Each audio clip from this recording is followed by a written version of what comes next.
Temporary इस provision को किया गया, तब सवाल हुआ है कि टेम्पररी है तो हटेगा कैसे। तो धारा 373 के अंदर एक प्रावधान डाला गया कि सीओ से राष्ट्रपति महोदय धारा 370 में सुधार भी कर सकते हैं, इस पर रोक भी लगा सकते हैं और पूर्णतया संविधान के बाहर भी कर सकते हैं। राष्ट्रपति का जो आदेश था, सीओ था, इसके माध्यम से राष्ट्रपति जी को पूर्ण अधिकार है अनुच्छेद 370 का संचालन बंद करने का। ये भी आज सुप्रीम कोर्ट ने सर्वानुमत से होल्ड कर दिया है, उसको उस पर मोहर लगाई। इस आधार पर याचिकाकर्ता ने एक तर्क दिया था। याचिकाकर्ता कौन है वो तो सभी लोग जानते ही है, सभी लोग जानते हैं, मैं कोई नाम देना नहीं चाहता। नहीं, नाम देकर क्या करेंगे, यही बोले ही है वो, तो इसमें कोई एक्सपोज करने जैसी बात नहीं।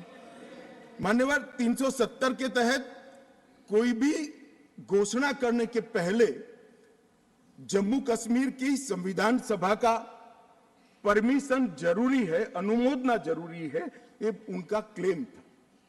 और उसको क्लेम को एक्सटेंड करते हुए आगे ले गए, क्योंकि अब तो जम्मू कश्मीर में संविधान सभा है ही नहीं। तो इसका मतलब यह हुआ कि जम्मू कश्मीर की संविधान सभा के परमिशन के बगैर धारा 370(3) के तहत कोई एक्शन नहीं लिया जा सकता और संविधान सभा समाप्त हो गई है, इसलिए धारा 370 परमानेंट हो गया। मान्यवर, ऐसा आर्गुमेंट मैंने मेरे जीवन में भी, मेरे 5 धाराशास्त्रियों को पूछा कि मेरी समझ में कोई गड़बड़ है या ये डिमांड कोई गड़बड़ है, कि डिमांड तो गड़बड़ है ही है, ये आर्ग्यू कर रहे हैं, उनकी समझ में भी बड़ा प्रॉब्लम है। मान्यवर, आज सुप्रीम कोर्ट ने तय कर दिया कि जम्मू कश्मीर की संविधान सभा समाप्त होने से धारा 370(3) समाप्त नहीं हो जाता है, धारा 370(3) यथावत रहता है। मान्यवर, न्यायालय ने यह भी माना कि धारा 370 के तहत मिली हुई शक्ति का प्रयोग करते हुए राष्ट्रपति महोदय एक तरफा सूचना जारी कर सकते हैं, जिसको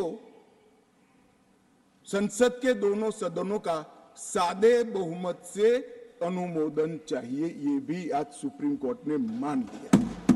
जो कहते थे कि राष्ट्रपति महोदय का सीओ ठीक नहीं है, आज उसका भी जवाब माननीय सुप्रीम कोर्ट ने दे दिया है। मान्यवर, उपयुक्त बिंदुओं का सीओ 272 पर कोई प्रभाव नहीं है, यह भी सिद्ध करते हुए अनुच्छेद 371(d) के तहत राष्ट्रपति द्वारा शक्ति का प्रयोग दुर्भावनापूर्ण नहीं है, उसको भी सुप्रीम कोर्ट ने होल्ड कर दिया है। मान्यवर, सुप्रीम कोर्ट ने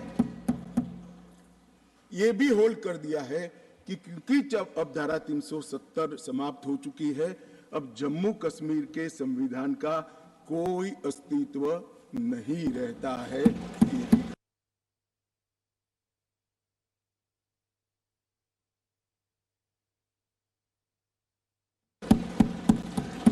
मान्यवर, न्यायालय ने चुनाव कराने के लिए भी चुनाव आयोग को निर्देश करे। मान्यवर, बहुत सारे लोग, अब इसमें तो इतना सारा लूट गया, जो दावे थे सारे खारिज हो गए। तो एक पूंछ पकड़कर मैंने बाइट देखा करते हैं, क्या पूंछ पकड़ते हैं कि चुनाव आयोग ने ऑर्डर कर दिया। अरे भाई, क्या ऑर्डर करा? मैंने स्वयं कहा है कि हम चुनाव कराएंगे, इसमें कौन सी बड़ी बात है? इसी सदन में कहा है, लोकसभा में करा है, एज ए गृह मंत्री ऑन रिकॉर्ड करा है। उन्होंने कहा कि भाई राज्य का स्टेटस वापिस देंगे, तो ये भी मैंने कहा है कि अप्रोप्रिएट टाइम पर राज्य का स्टेटस हम वापिस देंगे। और सुप्रीम कोर्ट ने भी ये जो कहा है, उसमें मेरे सदन में के बयान को और सॉलिसिटर जनरल के सुप्रीम कोर्ट के सामने बयान को कोट करते हुए कहा है। अब मुझे कोई समझाए इसमें विजय कहां से हुई है? घोर पराजय में विजय कैसे ढूंढना, इसकी कला कोई आप लोगों से सीख ले साहब। इतने बड़े घोर पराजय, विजय कैसे ढूंढना, इसका कोई अभ्यास वर्ग साहब रखना चाहिए साथ अर्थ में। ये बहुत बड़ी कला है। मैं तो आज अगर उनके जैसे मेरे विचार होते तो एक सुप्रीम कोर्ट के जजमेंट को देखकर डिप्रेशन के मारे 1 महीना सदन में ना आता, मगर तो प्रेस कर रहे हैं। और कांग्रेस पार्टी ने आज प्रेस करी मान्यवर, और प्रेस में क्या किया, कहा कांग्रेस पार्टी ने, कांग्रेस पार्टी ने ये कहा मान्यवर कि ये जजमेंट आने के बाद भी हम मानते हैं कि धारा 370 को गलत तरीके से हटाया गया है। अब मान्यवर, देश के दोनों सदनों ने, देश की संसद की दोनों सदनों ने राष्ट्रपति के सीओ को अनुमोदना दे दी, कानून पारित हो गया, कानून नोटिफाइड हो गया, किसी ने चैलेंज भी किया सुप्रीम कोर्ट में, ठीक है, सबका अधिकार है, करना चाहिए। सुप्रीम कोर्ट में एक लंबी बहस भी हुई, 5 जजों की बेंच बनी और 5 सीनियर मोस्ट जज बने, बैठे इसमें, लंबी बहस, सबकी सुनवाई हुई, आज फैसला भी आ गया। मगर ये फैसले के बाद भी ये कहते हैं कि हम इसको नहीं मानते हैं और हम मानते हैं कि धारा 370 गलत तरीके से हटाया गया है। मान्यवर, मैं इनको नहीं समझा सकता, मेरी तो मर्यादा है साहब, नहीं समझा सकता कि वास्तविकता क्या है। हमें समझना चाहिए कि 42,000 लोग मारे गए हैं। क्यों मारे गए हैं? सवाल हिंदू मुस्लिम का नहीं है। इनसे ज्यादा मुसलमान गुजरात में है, कश्मीर से ज्यादा मुसलमान उत्तर प्रदेश में है, कश्मीर से ज्यादा मुसलमान बिहार में है, कश्मीर से ज्यादा मुसलमान आसाम में है। क्यों वहां अलगाववाद नहीं हुआ? क्यों वहां टेररिज्म नहीं हुआ? बाउंड्री का भी सवाल नहीं है साहब। कई ऐसे राज्य हैं, राजस्थान की बाउंड्री भी पाकिस्तान से लगती है, गुजरात की बाउंड्री भी पाकिस्तान से लगती। क्यों हुआ? क्योंकि धारा 370 अलगाववाद को बल देती थी और अलगाववाद के कारण आतंकवाद खड़ा हुआ। ये समझना ही नहीं था। एक गलत फैसला हो जाता है, कितने भी बड़े आदमी से हो सकता है, किसी भी पार्टी से भी हो सकता है, मगर जब इतिहास सिद्ध कर दे, समय सिद्ध कर दे ये फैसला गलत है, देश के हित में वापिस आना चाहिए। अभी भी मैं कहता हूं, वापिस आइए, वरना जितने बचे हो इतने भी नहीं बचोगे। अगर अभी भी इस फैसले को चिपक कर रहना चाहते हो तो देश की जनता देखती है, 2024 में 2-2 हाथ भी हो जाएंगे और जनता का परिणाम भी आ जाएगा और मोदी जी तीसरी बार प्रधानमंत्री। मान्यवर, मैं जिस 2 बिल को लेकर आया हूं, वो 2 बिल एक प्रकार से सभी पार्टियों को मैंने सुना है, सर्वानुमत से बिल के तत्व को सबने समर्थन किया है। बिल का जो तत्व है, कंटेन है, इसका किया है। मुझे था कि विकास खड़े हो जाएंगे कि हम अपोज में खड़े हैं, मगर मैं सभी पार्टियों को कहता हूं, तब ये तो काउंट करता हूं कि कम्युनिस्ट पार्टी कभी अच्छे काम का समर्थन नहीं कर सकती है, इसलिए सभी पार्टियों से मेरा मत बाकी दलों से। मान्यवर, कमजोर और वंचित वर्ग, ये जो नाम है, किसी भी नागरिक की डिग्निटी को बहुत हर्ट करने वाला नाम है, अंतर की गहराइयों तक दुख खड़ा करने वाला नाम है। और बहुत समय से था, आज प्रधानमंत्री जी ने एक जो फैसला लिया है, जिस फैसले को वास्तविक स्वरूप देने के लिए मैं आपके सामने उपस्थित हुआ हूं, इसमें कमजोर और वंचित वर्ग की जगह अन्य पिछड़ा वर्ग ये नाम जोड़ने का फैसला दिया है, जो संवैधानिक दम से संवैधानिक शब्द है। मान्यवर, दूसरा बिल जो है, वो दूसरा बिल जम्मू कश्मीर में सालों से अलग अलग प्रकार के विस्थापित हुए। मान्यवर, 80 के दशक से आतंकवाद की शुरुआत हुई, 89 से चरम सीमा पर पहुंचा। ढेर सारे कश्मीरी हिंदू, विशेषकर कश्मीरी पंडित और ढेर सारे सिख भाई घाटी छोड़कर पूरे देश भर में बिखर गए। जम्मू में गए, बेंगलुरु गए, गुजरात गए, दिल्ली गए, फरीदाबाद गए, देश भर में बिखरे। सभी राज्यों ने उनकी आवभगत भी की, सभी राज्यों ने उनको रिजर्वेशन भी दिया, कई राज्यों ने उनको नौकरी में प्रायोरिटी दी भी। कश्मीरियों को गले लगाने का काम पूरे देश ने किया है, पूरे देश की जनता ने। मान्यवर, वो बिखरे और ऐसे बिखरे कि अपने ही देश में वो विस्थापित हो गए, निराश्रित हो गए। जिनके पास अरबों खरबों की संपत्ति थी, वो दर दर की ठोकरें खाने के लिए मजबूर हो गए। मान्यवर, उन लोगों को सम्मान देने के लिए, और ये आंकड़ा कोई छोटा मोटा आंकड़ा नहीं है, 46,631 परिवार जो रजिस्टर्ड है वो वहां से विस्थापित हुए हैं, और 1,57,967 लोगों ने हमारे बहुत प्रयास के बाद 19 के बाद हमने एक अभियान चलाया, हर शहर में जाकर एडवर्टाइज दिया है, ऑनलाइन रजिस्ट्रेशन हो गया है और इतने लोग अब तक रजिस्टर हुए। तनख्वाह साहब ने कहा कि बहुत सारे हैं, करना चाहिए।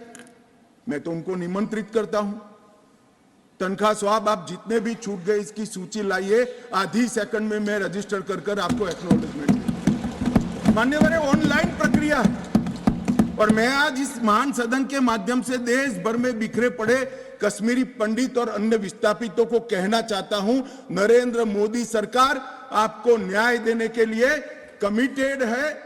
आप मुझे लिखिए, कश्मीर सरकार को लिखिए, किसी भी विज्ञ के बगैर आपका रजिस्ट्रेशन कर दिया जाएगा। आप मतदार भी बनोगे, चुनाव भी लड़ पाओगे और जम्मू कश्मीर के अंदर आप मंत्री बनकर भी जा सकते हो। आपको पूरा मान्यवर, 3 युद्ध भी हुए, 1947 में और 48 में युद्ध हुआ। 31,779 परिवार आज के पाकिस्तान अधिकृत कश्मीर से शरण लेकर भारत में आए। इनमें से 26,319 परिवार तत्कालीन जम्मू कश्मीर राज्य में बसे और शेष 5,460 परिवार अन्य भागों में बसे। दूसरा युद्ध हुआ 65 और 71 का, और छम्ब और नियाबत क्षेत्र से लगभग 10,065 परिवार विस्थापित हुए। 3500 परिवार 65 के युद्ध में हुए और इतने ही करीब 71 के युद्ध में हुए। अब तक 47, 65 और 71 के युद्धों में लगभग 41,844 परिवार विस्थापित हुए हैं। उनको भी भारत सरकार ने ढेर सारी चिंता करी है, मैं आगे बताता हूं। मगर ये बिल जो है मान्यवर, 3 सीटें, 2 जम्मू कश्मीर से विस्थापित परिवारों के लिए और 1 सीट पाक ऑक्यूपाई कश्मीर से विस्थापित आए हुए कश्मीरी भाइयों के लिए रिजर्व करने का काम नरेंद्र मोदी जी ने बहुत मन के साथ, चाव के साथ और संवेदना के साथ किया। मान्यवर, ये जो फैसला है उसी एक्ट का हिस्सा है जिस एक्ट को सब चैलेंज करते हैं। मैं उनको बताना चाहता हूं, जब आप 5 अगस्त 2019 के बिल को चैलेंज करते हो, तब आप डिलिमिटेशन कमीशन एक्ट को भी चैलेंज करते हो। ये मत भूलो कि आप इनके रिजर्वेशन के खिलाफ बात करते हो। मान्यवर, डिलिमिटेशन कमीशन ने गंभीरता से विचार करने के बाद समुदायों का प्रतिनिधित्व नॉमिनेशन द्वारा कराने की सिफारिश की है। और मान्यवर, जम्मू कश्मीर प्रशासन ने, जो आज स्वाभाविक है राष्ट्रपति शासन है, उसने भी अपना अभिप्राय डिलिमिटेशन कमीशन को दिया था। भारत सरकार ने, के गृह मंत्रालय ने भी दिया था कि इनके प्रति सिंपैथेटिक व्यू लेना चाहिए, इनका प्रतिनिधित्व होना चाहिए। जब वो अपनी जमीन में ही नहीं है तो असेंबली में कैसे चुनकर जा सकते हैं। मान्यवर, और ये आदेश उन्होंने प्रकाशित किया था, जिसको आज कानूनी जामा पहनाकर मैं ये बिल को लेकर उपस्थित हुआ हूं। मान्यवर, ये जो डिलिमिटेशन कमीशन ने और भी कई फैसले किए हैं, मैं जरा सदन के सामने पूर्व की स्थिति और अभी की स्थिति बताना चाहता हूं। पूर्व में जम्मू में सिर्फ 37 सीट थी, 37 सीट थी। अब नए डिलिमिटेशन कमीशन ने 37 से बढ़ाकर 43 सीट जम्मू क्षेत्र में बनाने का कहा। मान्यवर कश्मीर में 46 सीट थी, 46 सीटें थी। अब 46 की जगह 47 सीटें, 47 सीटें बनाने का कहा। इस तरह से जम्मू और कश्मीर दोनों को मिलाकर 83 सीटें थी। लद्दाख की सीटें निकाल दी है क्योंकि वहां यूटी बन चुकी। 83 सीटें थी, उसकी जगह 90 सीटें अब डिलिमिटेशन कमीशन ने करी है, जिसको भारत सरकार ने माना है। और पाक ऑक्यूपाई कश्मीर की 24 सीटों को आरक्षित रखा गया है, क्योंकि हम अभी भी मानते हैं, कोई जिसको जो बोलना है वो बोले। इस सदन में बोला हुआ शब्द इतिहास बनता है। मैं आज फिर से कहना चाहता हूं, पाक ऑक्यूपाई कश्मीर भारत का है, हमारा है, और हमसे कोई नहीं चाहता। मान्यवर, हमने 24 सीटें पाक ऑक्यूपाई कश्मीर के लिए सुनिश्चित की है। मान्यवर, अब तक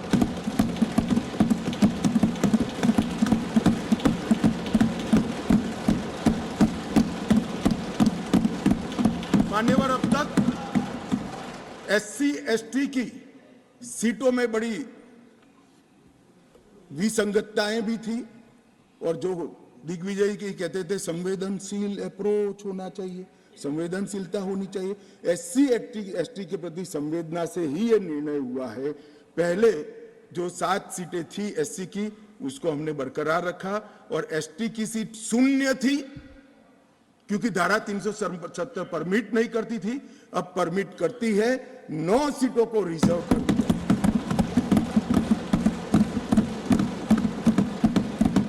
अरे जो कह रहे थे हमारे डॉक्टर साहब कि गुर्जर बकरवालों ने इस देश को बचाया है, मैं सदन में इस देश के गृह मंत्री के नाते कहना चाहता हूं, मान्यवर, कभी भी युद्ध हुआ, कभी भी आतंकवादियों ने पैंतरे रचे, मेरे गुर्जर बकरवाल भाइयों ने भारत के तिरंगे को ऊंचा रखा।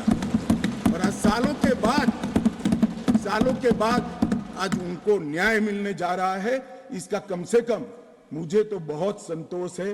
किसी को संवेदनशीलता दिखे या न दिखे, 75 साल तक उनका अधिकार जो भारत के संविधान ने दिया था, कौन रोक कर बैठा था? कौन रोक कर बैठा था? क्या कोई जवाब दे सकता है? जम्मू कश्मीर के ST भाइयों के अधिकारों को कौन रोक कर? ये 3 परिवार रोक कर बैठे थे मान्यवर, जो 370 को एंजॉय कर मान्यवर। और इसके अलावे भी ओपन सीट में भी वो लड़ सकते हैं। माननीय दिग्विजय सिंह ने कहा, माननीय सदस्य ने कहा कि भाई इसमें स्पष्टता नहीं है, इनको कितनी मिलेगी, इनको कितनी मिलेगी। मैं फॉर इंफॉर्मेशन दिग्विजय सिंह को कहना चाहता हूं, ये इन प्रिंसिपल बिल है। ट्राइबल डिपार्टमेंट और OBC डिपार्टमेंट से अलग से इसके बिल आएंगे, जिसमें इसके रिजर्वेशन की सीटों की और चिन्हित करने की व्यवस्था होगी। वो एक अलग प्रक्रिया है, मगर ये स्पष्टता से कर देते। मैं दिग्विजय सिंह को बहुत अच्छे तरीके से जानता हूँ साहब। जब भी वो हंसकर बोलते हैं तब बहुत समाज के अंदर डिस्टर्बेंस होता है। बड़ा रिकॉर्ड है उनका, मैं रिकॉर्ड को जानता हूं। आज भी हंसकर बोले, मैंने बोला क्या निहितार्थ थे, फिर मैंने ध्यान से उनकी चीज को याद कर सोचा, तो मुझे मालूम पड़ा कि इन्होंने कहा कि भाई किसी का छीनकर तो नहीं लगूं। ये गुर्जर और बकरवाल को लड़ाना चाहते हैं, गुर्जर और बकरवाल को लड़ाना चाहते हैं। मैं आज फिर से कह देता हूं मान्यवर, बैठ जाइए दिग्विजय जी, अब हो गया, लोग समझ चुके हैं आपको, बैठ जाइए। मान्यवर, he is not yielding, he is not yielding, he is not yielding. Go ahead, Honorable Home Minister. He is not yielding, he is not yielding. मान्यवर, मैं स्पष्टता करना चाहता हूं, गुर्जर भाइयों की एक भी सीट लिए बगैर बड़े संवेदनशीलता से बकरवाल भाइयों को दिया जाए, हमें कोई आपत्ति। गुर्जरों को जो फायदा मिला है उसमें कोई बदलाव नहीं होगा। ट्राइबल के सारे फायदे एजुकेशन में और बाकी सारे नौकरियों के रिजर्वेशन में जितने भी फायदे गुर्जर भाइयों को मिल रहे हैं, पहाड़ियों को मिल रहे हैं, वो पहाड़ियों को जो भी मिलेगा वो उसके अलावे मिलेगा। एक भी नौकरी ना खत्म होगी, ना एक भी शिक्षा की सीट खत्म होगी। पूरा का पूरा अधिकार आपका भी रहेगा, उनका भी रहेगा। मान्यवर, एक बहुत बड़ी चर्चा चली कि जवाहरलाल नेहरू जी का कश्मीर के लिए कंडक्ट और इस पर हमारा नजरिया थोड़ा तंग है। जहां तक तंग नजरिए का सवाल है साहब, देश की एक भी इंच जमीन का सवाल है, हमारा नजरिया तंग रहेगा, हम दिल बड़ा नहीं कर सकते। किसी को अधिकार नहीं है अपने बड़े हृदय को दिखाने के लिए देश का एक भूभाग देश से चला जाए और मूक दर्शक बनकर खड़े रह जाए, किसी को अधिकार नहीं। मैं आज फिर से कहता हूं, ये आरोप से मैं सहमत हूं, हमारा नजरिया तंग है। देश की एक इंच जमीन भी जाती है तो इसके लिए भारतीय जनता पार्टी का हर कार्यकर्ता सर्वोच्चता से संघर्ष करेगा, लड़ाई करेगा और लड़ेगा। हमें कोई इसमें शर्म की बात नहीं। मान्यवर, मैं कुछ बातें कहना चाहता हूं। बहुत कुछ कहा है, अभी कहा गया नेहरू के कारण कश्मीर यहां है, नेहरू जी के न होते तो शायद ये बिल ही नहीं आता और कश्मीर होता ही नहीं, इस तरह से कहा। मैं आज कहना चाहता हूं कि जो आजादी के बाद भारत की रचना को जानते हैं उनको मालूम होगा हैदराबाद में इससे भी बड़ा प्रॉब्लम हुआ था। क्या जवाहरलाल जी गए थे क्या?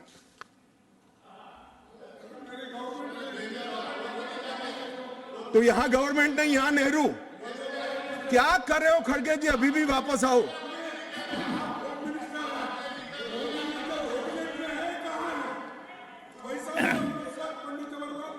एक मिनट, रिकॉर्ड पर है। कश्मीर में दिग्विजय जी ने सरदार पटेल का नाम नहीं लिया। एक नाम दिया शेख अब्दुल्ला का, दूसरा नाम दिया जवाहरलाल नेहरू का। तो वो होम मिनिस्टर थे, क्यों नहीं दिया भाई? अब सुनिए दिग्विजय जी, अब सुनिए, सुनना पड़ेगा, ऐसे नहीं चलेगा। हमने सुना है, धैर्य से सुना है।